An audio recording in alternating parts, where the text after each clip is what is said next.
魏武帝曹操喜欢娶寡妇，那是地球人都知道啊。据有关的史料记载，曹操一共15个姬妾，其中有10个都是寡妇改嫁的。所以啊，曹府那时候人称是寡妇村啊。其中比较著名的寡妇就包括原大将军何进的儿媳尹夫人，吕布旧将秦一路的妻子杜夫人。而且无论是《三国演义》还是《三国志》，都记载了这么一件事儿：当年打下宛城，他见到了降将张绣的婶婶邹夫人，一个半老徐娘，还是将门遗孀。然后曹操的肾上腺素就立马处于爆表状态。张绣啊，本来都已经归顺他了，听说曹操撩了自己的婶婶，觉得那是奇耻大辱啊，于是再次反叛。在一个月黑风高的晚上，趁着曹操在放飞自我，率兵前来偷袭，吓得这位曹丞相直接从被窝里蹦出5米以外。不了解的人还以为曹操大半夜在练3级跳远呢，结果是损兵折将，连他的长子曹昂、侄子曹安民，还有最得力的大将典韦，都因为保护他而战死沙场。为了一个寡妇，竟然付出如此惨痛的代价，曹操痛定思痛，然后呢，继续找寡妇，甚至不惜为了一个寡妇跟他最欣赏的栋梁之才关羽反目。这又是怎么回事呢？据《三国志》这本书记载，曹操啊有一回带着刘备3兄弟去打吕布，关羽就指名道姓的向曹操提出他要接收吕布旧将秦一路的遗孀杜夫人。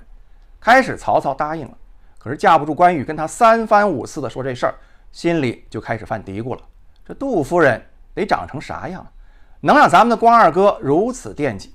不行，我得先面试一下。没想到吃杜马都舍得送给关羽的曹操，见了杜氏以后立即反悔。如此人间美色，又是寡妇，曹操心想，不如出口转内销。据说关羽知道此事以后是特别的不爽。后来有人分析啊，关羽归顺曹操以后，还千里走单骑去寻找刘备，一方面呢是身在曹营心在汉，另一方面呢也是责怪曹操，还丞相呢居然重色轻友，连我喜欢的女人都抢，我鄙视你。那么问题来了，古人不都是很在乎女子的贞洁吗？那曹操为什么非要娶寡妇呢？综合历代史学家、心理专家的观点，我分析了一下，可能有以下这么几条原因。一是缺少母爱。曹操从小呢一直跟着自己的父亲和叔父长大，应该没有体会过足够的母爱，所以曹操很有可能是一个有恋母情节的人。也许啊，见到那些美丽的寡妇，会让他想起自己的母亲。二呢，是起到安抚人心的作用。曹操这个人呢，其实挺矛盾的，一方面猜忌多疑，另一方面呢又重情重义。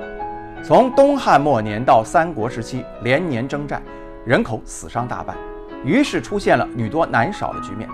曹操经常打仗，看到那么多男的战死疆场，那么多女的成了寡妇，他便有了恻隐之心，觉得对不起他们，想要娶回家，至少比当寡妇强吧。曹操将这些寡妇收入府中，不过是为了向世人证明他这个人不计前嫌，宽宏大量。而对于那些战败者来说，当他们看到寡妇都被善后，也就理解了曹操的良苦用心，并都选择归顺于曹操的名下。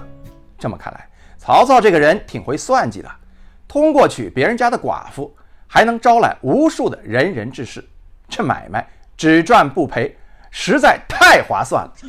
所以呢，他也甘愿将那些无依无靠的寡妇娶回家中。在他看来，这就等于是资助失学儿童啊。可能很多人不了解，在明清以前，古代女子再嫁、改嫁乃至主动离婚，都是很常见的社会现象啊。远的不讲，就拿曹操生活的那个时代来讲，刘备称帝以后所立的皇后吴氏也是个寡妇。著名的才女蔡文姬曾经3次改嫁，依旧获得世人的尊重。所谓寡妇门前是非多，那是到了明清以后啊，思想越来越封建和保守。可在当时那种战乱的背景下，迎娶寡妇也不是什么丢人的事儿，既能满足曹操作为一个胜利者的征服欲望，也能起到安抚人心的作用。曹操喜欢娶寡妇，第3个原因呢，就是防止外戚干政啊。我们都知道啊，无论是西汉还是东汉，外戚干政的现象都很严重。汉朝最后的灭亡呢，某种程度上就是外戚做大的结果。曹操之所以迎娶寡妇，是觉得这些女子背后没有势力，不会出现外戚干政的局面。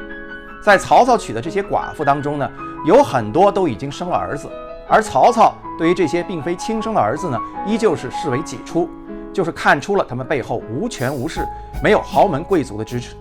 曹操对于这些孩子呢都很好，孩子们对曹操呢肯定会很感激，长大以后呢便会报答他，无形之中呢就培养出了自己的心腹，这样呢就会将权力永远地掌握在自己的手中。杜夫人和尹夫人都是带着儿子嫁过来的。杜夫人的儿子叫秦朗，尹夫人的儿子是何晏。曹操不光非常宠爱两位夫人，对两个继子呢也很好，还将自己的女儿嫁给了何晏。后来何晏呢还成了当时魏国举足轻重的大人物。不过什么事儿都是有一利必有一弊。曹操防备外戚，打压士族，确实给曹魏政权带来了很多的好处。然而谁也不会想到，这种措施反而给了司马懿可乘之机。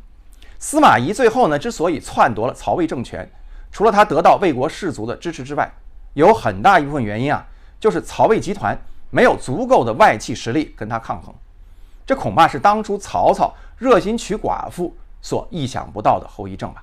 让冰冷的历史变得有温度，让久远的故事更加接地气。我是曾子航，欢迎点赞并关注我。